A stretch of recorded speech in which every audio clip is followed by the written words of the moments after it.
آپ کو بتائیں کہ مسلم لیگ نون کی نائب صدر مریم نواز یہ کہتی ہیں کہ حالات بدل رہے ہیں، دہشت گردی نے پھر سے سر اٹھا لیا ہے۔ ان سے کہتی ہوں کہ آپ اس حکومت کو سپورٹ نہ کریں، یہ ملک مزید تباہی کا متحمل نہیں ہو سکتا۔ سب سے پہلے عوام کی آواز کو سننا پڑے گا۔ میڈیا سے گفتگو میں مریم نواز نے مزید کہا کہ ہمارا پہلا ہدف عدم اعتماد ہے، اگلا وزیر اعظم کون ہوگا یہ سب بعد کی باتیں ہیں۔ عدالتوں سے ہمارے حق میں گواہیاں آ رہی ہیں، ان کے ممبران دوسری جماعتوں سے رابطہ کر رہے ہیں، عمران خان کا کوئی مستقبل نہیں۔ حالات اس وقت اس لیے بدلیں کہ عمران خان کی جو ناکامی ہے، جو عوام کی بد دعائیں ہیں اور جو ملک میں اس وقت بدامنی ہے، دہشت گردی نے پھر سے سر اٹھا لیا ہے، اور جو مہنگائی کا عالم ہے اور عوام کے غصے کا عالم ہے، عوام بھرے بیٹھے، تو حالات اس وجہ سے بدلیں، حالات کسی اور وجہ سے نہیں بدلے، اور حالات ہم سمجھتے ہیں کہ اس وجہ سے اب سازگار ہیں۔ ہمیں ضرور یہ اٹیمپٹ کرنی چاہیے اور مجھے امید ہے انشاءاللہ تعالیٰ کہ یہ اٹیمپٹ ضرور کامیاب ہوگی۔ جن کی سپورٹ عمران خان کو حاصل تھی ان کی بھی کانسٹیٹوئنسی سب سے بڑی پاکستان کی عوام ہے، اور جب پاکستان کی عوام کا اشارہ آپ کو دیکھنا پڑے گا اور وہ سیاسی جماعتوں کے علاوہ سارے انسٹیٹیوشنز کو دیکھنا پڑے گا ان کے ساتھ کوئی ان کی لائلٹیز ہیں یا کمٹمنٹ ہے، وہ سب اقتدار کے ساتھی تھے، اور جب اقتدار کی کشتی ڈولتی نظر آ رہی ہے تو عمران خان صاحب کی پارٹی آج کے بعد آپ کو انشاءاللہ تعالیٰ کہیں نظر نہیں آئے گی۔ تو دوسری جانب chairman People's Party Bilawal Bhutto نے کہا ہے کہ تاریخ کی سب سے بڑی کرپشن عمران خان حکومت میں ہوئی، مارچ شروع ہونے سے پہلے ان کی ایک وکٹ گر گئی، اتحادیوں میں تحریکی عدم اعتماد کے موقف پر تبدیلی آنا شروع ہو گئی، اتحادیوں کی وجہ سے موجودہ حکومت کھڑی ہے، پورا ملک دیکھے گا کون خان صاحب کے ساتھ مشکل وقت میں کھڑا ہے۔ ملتان میں جلسے سے خطاب میں بلاول بھٹو زرداری نے مزید یہ بھی کہا کہ سی پیک کو سبوداج کرنے والے وزیر کو سرٹیفکیٹ دیا گیا ہے، وزیر خارجہ کو تو کاغذ کا سرٹیفکیٹ بھی نہیں دیا گیا۔ ہم نے جدوجہد کرنا ہے، آپ کا مارچ سے پہلے آپ کا کامیابیاں نظر آ رہے ہیں، مارچ شروع ہونے سے پہلے ان کا ایک وکٹ گر چکا ہے۔ پاکستان کا جو ٹرانسپیرنسی انٹرنیشنل کا رپورٹ ہے، ہمارا تاریخ کا سب سے بڑا کرپشن خان صاحب کی حکومت نے کروایا ہے۔ مہنگائی، غربت اور بے روزگاری کم کرنے کی کوشش کے بجائے وہ اپنے ہی وزیروں میں سرٹیفکیٹس باندھ رہا تھا کہ شاباش شاباش آپ نے سب زبردست کام کر لیا۔ ایک وزیر جس نے آپ کے لیے 90 دن میں صبح دینا تھا، اس کو بھی سرٹیفکیٹ دلوا دے دیا۔ بہت سے وزیر ہے، اب میں کتنا گنوا دوں، مگر اس میں ہمارا جو فورن منسٹر ہے بیچارہ کو کاغذ کا سرٹیفکیٹ بھی نہیں دیا گیا۔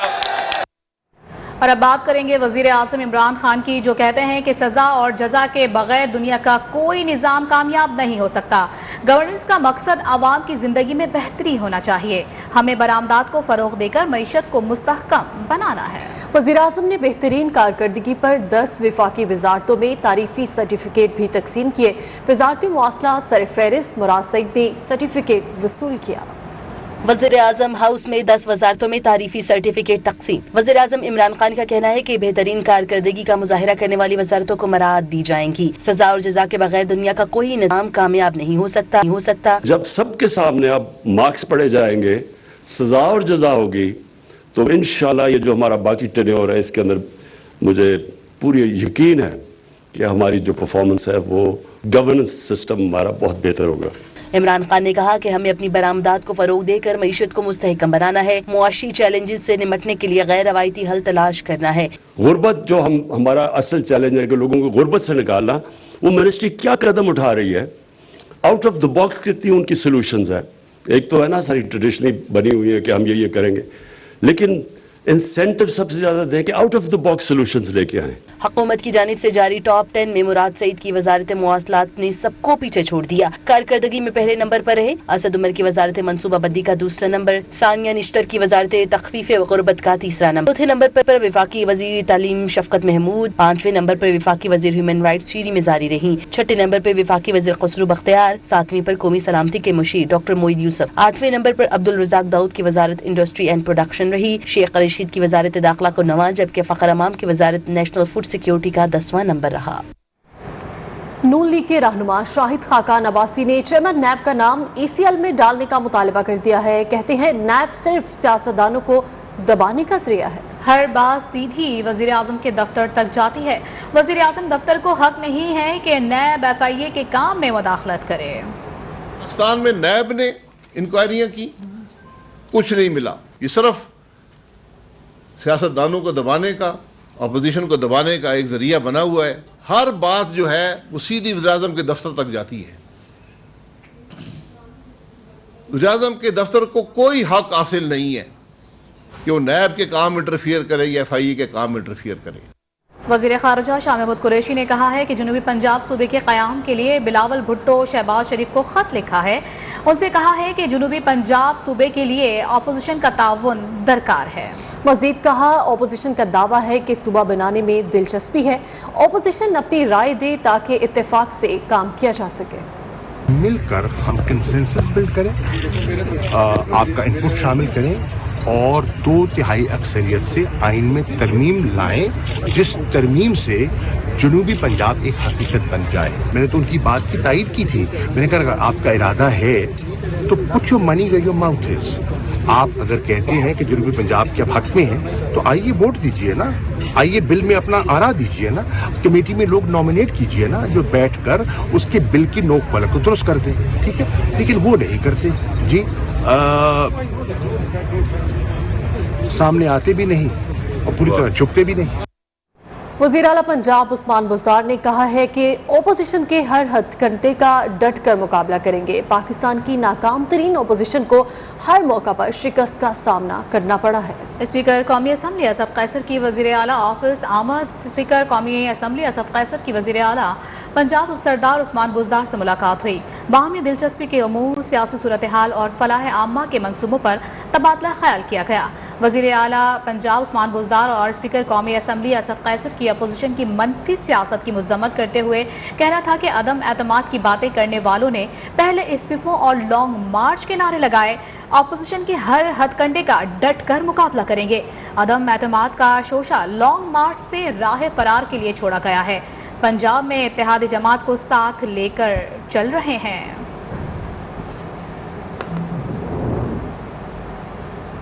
ख्वाहिश और ख्वाबों पर पाबंदी नहीं है। मरियम नवाज दिन गिनती रहती हैं और नवाज शरीफ के लंदन में ड्रामे चल रहे हैं। मौलाना मुस्तरद शुदा सियासतदान और जरदारी अपनी गेम खेल रहे हैं। शफकत महमूद का नारोवाल में खिताब। शहबाज गिल ने कहा, फायदा हो या नुकसान इमरान खान से हाथ नहीं मिलाएंगे।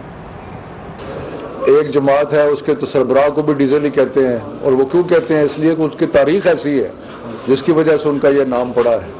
बाकी जो जरदारी साहब हैं उनका दुनिया में नामी ग्रामी है वो करप्शन में, और जो तीसरी पार्टी है उसके नवाज शरीफ साहब जो है वो तो कन्विक्ट होके भागे हुए हैं, लंदन बैठे हैं, और जो उनके शहबाज शरीफ साहब थे हैं उनके हालात आप देख लें कि उनके मुंशियों के अकाउंट से खरबों रुपए जो है अरबों रुपए निकल रहे हैं। आप कहते हैं इस तरह के बंदे के साथ इमरान खान हाथ में लाएं, उनसे बात करें।